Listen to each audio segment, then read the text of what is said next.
ইফতারি সামনে রেখে দোয়া কবুল হয়। বিশ্বাস হয়? কি সামনে রেখে? সামনে ইফতারি।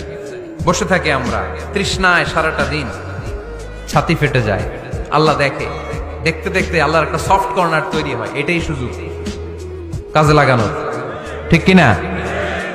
মুমিন ঝোপ যে কোপ মারে, সময় মতো কাজ করে, ঠিক কিনা? আল্লাহ তখন ফেরেশতাদেরকে জিজ্ঞেস করে, এই ঘটনা কি? খায় না যে?